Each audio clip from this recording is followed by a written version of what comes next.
Good VNBs, how's it going? Welcome to a brand new YouTube video. This is not going to be like any of my other YouTube videos except for my review videos. It's kind of like that, but not really. This is a new series thing I'm starting called Film Club. What is Film Club? Well, essentially, at the end and beginning, at the beginning or end, one of the two, around that area, the beginning, end of each month, I'm going to be making a video like this where we're going to be talking about movies that I have watched and hopefully you guys have watched as well, and we're just going to have a discussion about them and just resonate our opinions back and forth, and then at the end of the video we discuss two more movies that we're going to be watching for the next month. 2 or 3. For this month it's 2. I've always loved movies and loved going to movies, but as I don't have that many friends IRL here in Kelowna with me, I always end up either watching movies in the theater alone or just at my house alone, and it's not as fun watching a film by yourself and then having nobody to really talk about it afterwards with, because that's one of the favorite things I love about movies, is that movies to me are kind of like books in a sense, where what is being portrayed to you is exactly the same across the board. Everybody's watching the same film, but everybody is also perceiving the film differently sometimes, which is highly, highly true with the film we're going to be talking about today. Now some of you are probably sitting there like, yo, isn't PewDiePie doing pretty much this except with books? Yes, he is. So I'm doing pretty much what he's doing except with movies, because he took pretty much what Jack's Films was doing with Yai and turned it into Loi. So if he can do that, then I can take his book club idea and turn it into film club, okay? Welcome to YouTube. But no, I was originally just going to make a standard YouTube video just kind of reviewing this film like I did with like Suicide Squad and such, but I don't really want to make these videos like reviews. I want these to be more discussions and just talks and such, because everybody watches movies, but everybody also perceives the same movie differently. So it's not, I don't want to just place reviews and like an out of 10 rating on films anymore. I want to have conversations about them and see how other people interpret them and what their thoughts and opinions on them were, because I find that more satisfying and more fulfilling than watching a video where someone's just like, yeah, I give this movie a 5 out of 10, and then from my point of view I'm like, that movie was like an 8 or a 9 and you gave it a 5, like what the hell? And it just makes me mad, and I don't want to do that, because a lot of people also with my Death Note film, I gave it a 7 out of 10. Looking back on it now, and I watched the movie again, there's a couple more problems I found, so I've originally lowered my initial idea of a 7 out of 10 to like a 5.5 to a 6, but again, some people thought that movie was a perfect adaptation and absolutely loved it and gave it a 10 out of 10. Most did not, but that's the thing though, is that a lot of people perceive movies differently than most other people, so I don't want to review videos anymore. I want to have discussions about videos, starting with this first one. So how's this going to work? Well, essentially, at the end or beginning of each month, we're going to be talking about films that I have watched and hopefully you guys have watched as well during the month that has passed, and then we just have a conversation. I share my thoughts, you guys can share your thoughts in the comment section down below, and at the end of the film, I recommend 2 more movies that we can watch together and discuss at the end of the month, and then the cycle will just kind of repeat itself. Every single movie that is going to be talked about on the show is going to be available on Netflix. Because Netflix is what is used by the vast majority to watch TV and film nowadays, I figured the best way to make sure that everyone has a chance to watch these films that we're talking about is to just pull them straight from Netflix. The only exception to that is going to be the first film we're talking about today, because it is not on Netflix, and I bought it on DVD before I decided to do this, so only exception is this film. Every other film from here on is going to be available on Netflix, unless they delete it at a future date, in which case that's not my fault. So the first film we're going to be talking about today is The Shape of Water. This film I talked about in the last YouTube video, and I said in the last YouTube video I was going to love this film before I even watched it, and I was dead on correct. I absolutely love this film. This is such an amazing work of art. It truly is. I knew it was going to be amazing because I've seen works by the same director, Guillermo del Toro. I think that's how you pronounce his name, I never know. And I really want to watch Pan's Labyrinth again, because I watched Pan's Labyrinth almost 5 years ago when I was really, really young, and I didn't quite understand movies. I just remember watching it and just remembering that it was visually a really cool story. And I want to watch it again now that I'm 22 and actually understand movies a lot better. Unfortunately, Pan's Labyrinth is not on Netflix, so I can't recommend it in this video series, but just out of context, check out Pan's Labyrinth. It's beautiful and it's a wonderful film. Also, as a heads up, yes, Pan's Labyrinth is filmed in Spanish. It has English subtitles, but the original audio is Spanish. I don't actually think there is an English dub for it. If there is, there wasn't when I watched it, but I think it is better to watch it in the language it was filmed, which is Spanish. Anyways, back to The Shape of Water. Every scene in The Shape of Water was intentional, and it had purpose and it had meaning. And the colors were all purposeful and meaningful. The blues, the teals, the yellows, the grays, everything had its purpose. Red was only ever used at passionate moments when it had to be necessary. It wasn't just kind of thrown about. It was purposely put in there, and you knew from an audience perspective when it was happening, something big was going on. The camera is always in motion. It's constantly moving and is never standing still. It's like water, the way it ebbs and flows, and it's constantly in motion. And it's so subtle enough that you don't even notice it, but it's enough to know that if the camera ever stopped, you'd feel uneasy.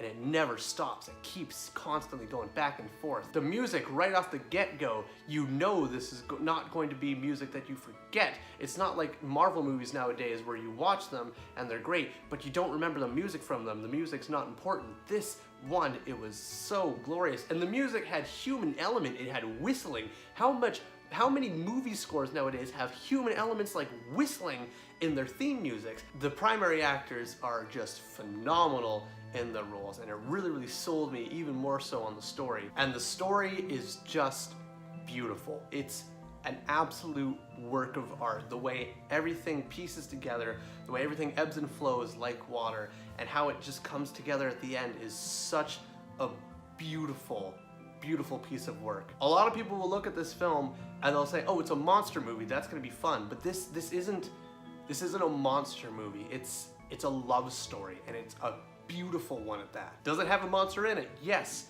sort of. You could call it a monster. It's technically not really a monster. It's because when you think of monster, you think something like Godzilla or the Kraken or King Kong or that kind of monster. This isn't a monster. This is a creature, a misunderstood creature who is just a thing of beauty, really. And the way they did the creature is impeccable as well. You would think there would be a lot of CGI in this film. There's very limited to minimal CGI for the creature in this film. The entire thing is an actual suit that Doug Brown is wearing. They used luminescent paint on certain parts of the body where there's like glowing blue and like this purple lights and such. You would think that's either CGI'd afterwards in post or it's lights under the suit, but it's not. It's luminescent paint that when they bring up like a purple or black light behind the camera slowly, the paint just starts to glow and you can see it in the camera, and it looks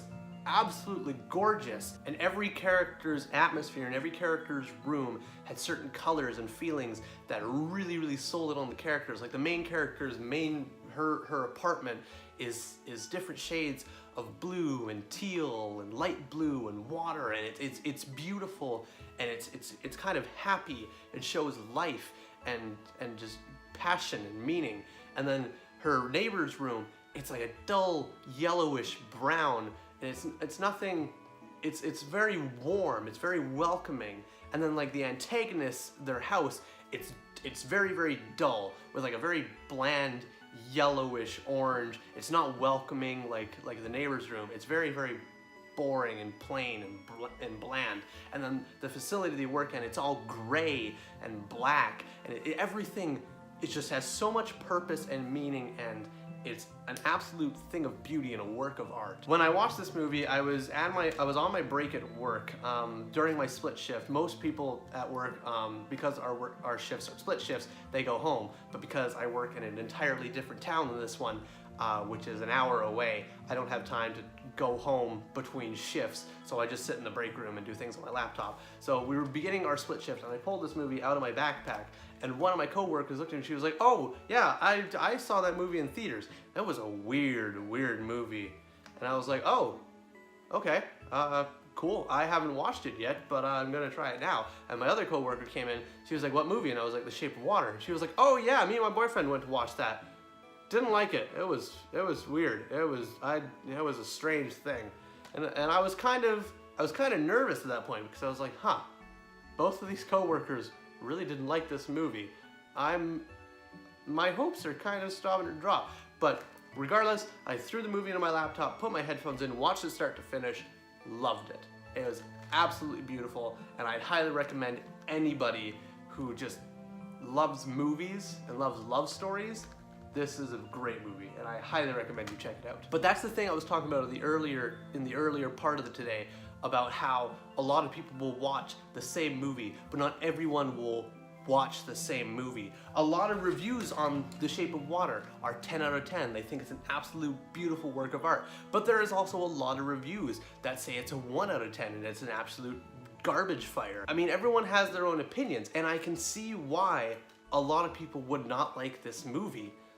Personally though, I think it draws the line here. If you're an avid moviegoer and you watch all kinds of movies from all different types of genres, all different types of directors and everything, I think you will love this film. I think it sits in the area of just a lovable film. If you're the type of moviegoer, however, that you're a casual movie watcher, you only watch a movie here or there, you're not really a big movie buff, and you kind of have your niche of movies that you like, then I can almost guarantee you probably will not like this movie. So that's it for really my discussions on The Shape of Water. I loved it. I think that if you love movies, you will absolutely love it as well, and I highly recommend you check it out. Unfortunately, it is not on Netflix, but it is available in DVD and Blu-ray. Now for the 2 movies I want to recommend for this month.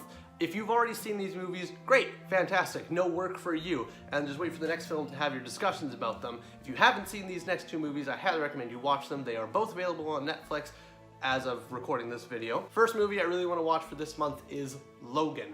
I didn't go see it in the theaters. I wasn't really a huge X-Men fan. I have seen a couple of the X-Men films. I haven't really watched them like in continuancy and like follow the 2 separate timelines or any of that crazy weirdness, but I enjoy X-Men films. I watched X-Men Days of Future Past, I watched X-Men Apocalypse, I watched the Wolverine when he was in Japan, and I also watched the other X-Men film with really bad Ryan Reynolds Deadpool.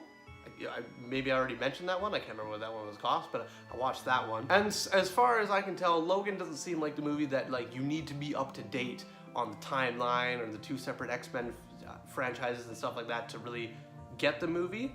I'm hoping, at least. I guess I'll find out when I watch it.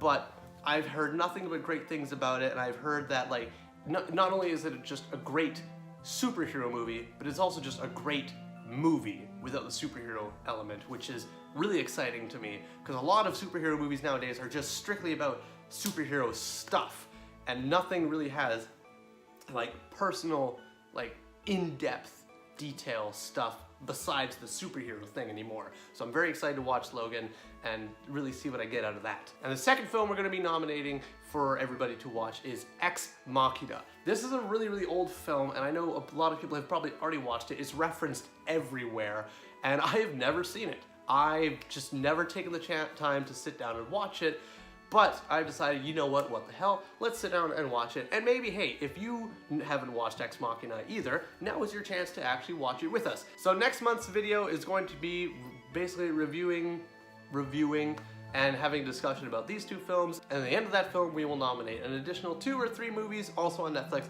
to watch. If you have any movie recommendations to watch for next episodes, leave them in your comment section down below, and if you have seen The Shape of Water, please let me know your thoughts down below in the comments section. Did you love The Shape of Water? Did you hate The Shape of Water? Did you feel kind of in between about The Shape of Water? Let me know. I would love to hear your thoughts and opinions. Quick side note before we end this video. There was one scene in The Shape of Water, just one, where you watch it and it's the only scene I can't say I didn't like about the movie because it was one of the best scenes of the movie. It's hard to explain.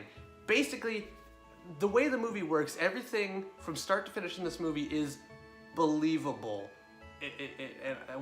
Try to understand what I mean. Yes, there is an amphibious creature in this film. Yes, there are certain elements in this film that are definitely not real in a sense, but in the film's universe, everything makes sense. And like anything that you would think is not real, but it comes from the creature, is a creature we don't understand and nobody in the film understands, so it's allowed to have its mysterious element because it's not something we understand. There are things, however, in the film we do understand, like physics and the way construction works and everything. And that's why the one scene in the movie where I can't really talk about the scene because I want people to experience it for themselves, but it's one of the best scenes of the film, but it's also one of the least believable scenes in the film because you watch it and the small part of your brain is going, nah, that's no possible way. That's not how water works. That's not how physics work. That's not how those that's not how walls work. That's not how the floor works. And putting towels in front of the door, nah, not a chance. No possible way that would ever work possible. But then the other big part of your brain is like, shut up. This part's beautiful. This is an awesome moment.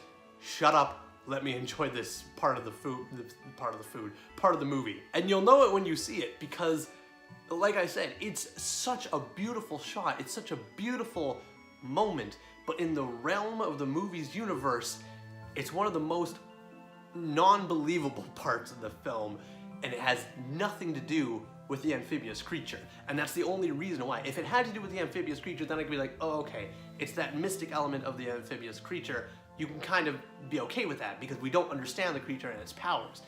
But this has nothing to do with the creature. So you're like, okay, it's not how physics works. That's not how that would work. But it's still one of the best parts of the movie. So you're like, shut up, let me enjoy this. Aside from that, let me know what you guys thought about this video. Leave your comments down below. Leave a like if you enjoyed it, and leave a dislike if you did not enjoy this. And hopefully this becomes a long-running thing. I love talking about movies, and I would love to talk about movies with you guys. So share your comments down below about The Shape of Water if you have seen it, and if you have any other film recommendations after Logan and Ex Machina, let me know down below. We are not talking about Logan and Ex Machina in this film. We'll be talking about it in the next YouTube video when I've actually watched them and you guys have actually watched them as well. But thank you guys so much for watching. If you enjoyed this video, tell your friends. If you didn't, you tell them. Have yourself a good one, everybody. Go!